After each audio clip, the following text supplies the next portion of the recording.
इस लेक्चर में Belagavi border dispute के बारे में डिस्कस करेंगे। ये डिस्प्यूट, विवाद, जो झगड़ा है, बॉर्डर डिस्प्यूट, ये कर्नाटक और महाराष्ट्र के बीच में है और ये अब से नहीं है, इंडिपेंडेंस से चला आ रहा है। जब से भारत आज़ाद हुआ है, जब से इन दोनों स्टेट के बीच में, कर्नाटक और महाराष्ट्र के बीच में कुछ एरिया है। कौन सा एरिया है भाई साहब? ये आप इंडिया का मैप देख रहे हो, ये महाराष्ट्र है और ये कर्नाटक, और गोवा के पास ये वाला एरिया, इस वाले मैप में देखिए, ये वाला एरिया है बेलगावी का।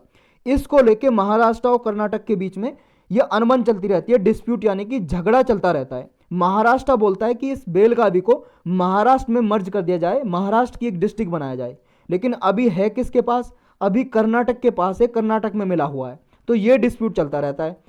क्या क्या डिमांड रहती है इनकी, इसके बारे में डिस्कस करेंगे इस लेक्चर में।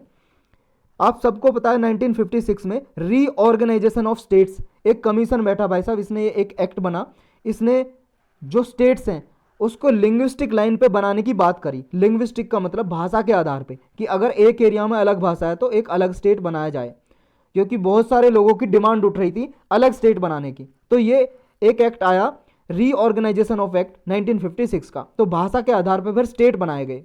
फिर उसके बाद ये बेलगावी जो रीजन है कर्नाटक का, इसके डिमांड उठी इसके बारे में, क्योंकि यहाँ पे ना दो भाषाओं के बोलने वाले लोग रहते हैं, एक मराठी और एक कन्नड़। लेटेस्ट जो फ्लैश पॉइंट है, कुछ हफ्ते से, लास्ट वीक से लगभग माइनर इंसिडेंट हुए हैं, जो प्रो कन्नड़ है और प्रो मराठी हैं उनके बीच में, वो डिमांड कर रहे हैं।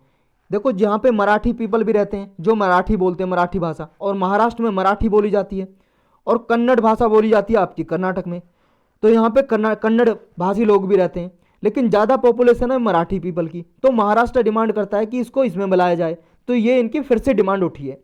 तो क्या है डिस्प्यूट, कब से इसका जेनेसिस हुआ, ये पढ़ते हैं। इंडिपेंडेंस के बाद बॉम्बे प्रेसिडेंसी बनी, यानी कि जो ये स्टेट है भाई साहब, ये महाराष्ट्र, इस वाले मैप में देखो आप, ये महाराष्ट्र, गुजरात और ये वाला रीजन, ये सारा रीजन था एक बॉम्बे प्रेसिडेंसी, इसको बॉम्बे बोला जाता था। लेकिन बाद में आपको पता है महाराष्ट्र से गुजरात अलग बना दिया एक स्टेट, तो ये गुजरात बन गया, क्योंकि यहाँ पे गुजराती भाषा बोली जाती थी। पहले तो ये मल्टीलिंगुअल प्लेस था, यहाँ पे बॉम्बे में मराठी भी बोली जा रही है, गुजराती भी बोली जा रही है, कहीं पे कोंकणी भी बोली जा रही है, और कहीं पे ये कन्नड़ भी बोली जा रही है, लेकिन ये अलग कर दिए, यानी कि कुछ डिस्ट्रिक्ट एरिया बचा, ये मिला दिया। ये वाला जो एरिया अभी कर्नाटक में है, विजयपुरा, बेलगावी, धारवाड़, उत्तर कन्नड़, ये डिस्ट्रिक्ट मिला दी कर्नाटक में। उस टाइम पे ये मैसूर स्टेट के नाम से जानते थे इसे, मैसूर स्टेट। और इधर बॉम्बे में से गुजरात और ये महाराष्ट्र अलग किया जब, तब ये बनाया। तो 1948 में देखो बेलगाम जो म्यूनसिपैलिटी है उसने रिक्वेस्ट की कि इस डिस्ट्रिक्ट में मराठी स्पीकिंग पॉपुलेशन रहती है ज़्यादा, मराठी ज़्यादा बोलते हैं, तो इन्होंने कहा कि महाराष्ट्र स्टेट में इसे मिला दिया जाए। बेलगाम की म्यूनसिपालिटी ने ये डिमांड की, लेकिन स्टेट रीऑर्गेनाइजेशन एक्ट बना 1946 में, 56 में सॉरी 1956 में, और ये डिमांड कब उठी थी? 1948 में। बाद में ये 8 साल बाद ये एक्ट बना।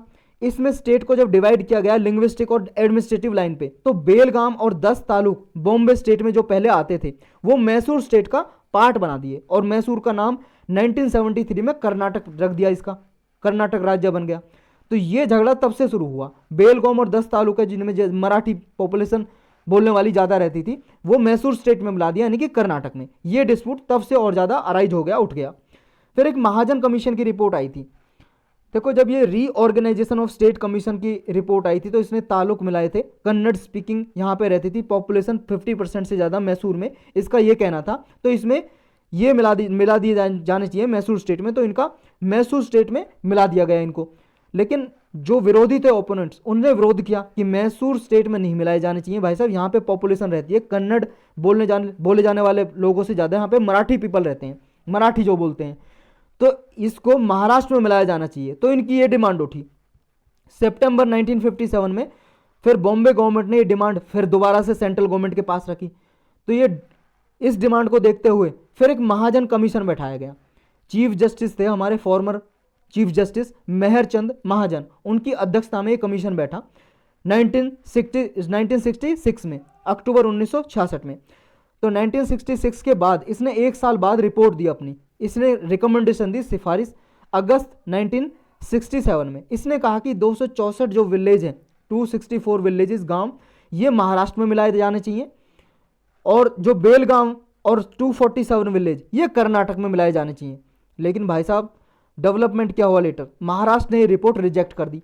महाराष्ट्र ने कहा ये इलॉजिकल है और बाइज्ड है, पक्षपात वाली रिपोर्ट है ये डिमांड दोबारा से रिव्यू की जाए, दोबारा से ये डिमांड जो रखी है रिव्यू की जाए, इसको रिपोर्ट को नहीं मानेगा महाराष्ट्र, ये महाराष्ट्र का कहना था। लेकिन कर्नाटक ने इसका वेलकम किया, कर्नाटक ने मानी भाई साहब, लेकिन सेंट्रल गवर्नमेंट ने इसको इंप्लीमेंट नहीं किया, क्योंकि भाई साहब दोनों स्टेट मानेंगे तभी तो इंप्लीमेंट करेगा, इनकी तब तक नहीं होगा, फिर प्रोटेस्ट चलेगा, विद्रोह चलेगा। तो महाराष्ट्र कंटिन्यू क्लेम करता रहा कि 814 814 विलेजेस को बॉर्डर के पास जो लगते हैं, साथ साथ बेलगाम सिटी, ये जो कर्नाटक में अभी ये महाराष्ट्र में मिलाए जाने चाहिए, ये महाराष्ट्र की डिमांड रहती है। तो सक्सेसिव जितनी भी गवर्नमेंट बनी महाराष्ट्र में, उनकी यही डिमांड रहती है कि कर्नाटक में जो अभी हैं ये 814 विलेज और बेलगाम सिटी, इसको महाराष्ट्र में मिलाओ, महाराष्ट्र में इंक्लूजन करो इसका। लेकिन कर्नाटक भी भाई साहब क्लेम करता है इस पर, कर्नाटक भी विरोध करता है, तो इन दोनों के बीच में ये डिस्प्यूट चलता ही रहता है।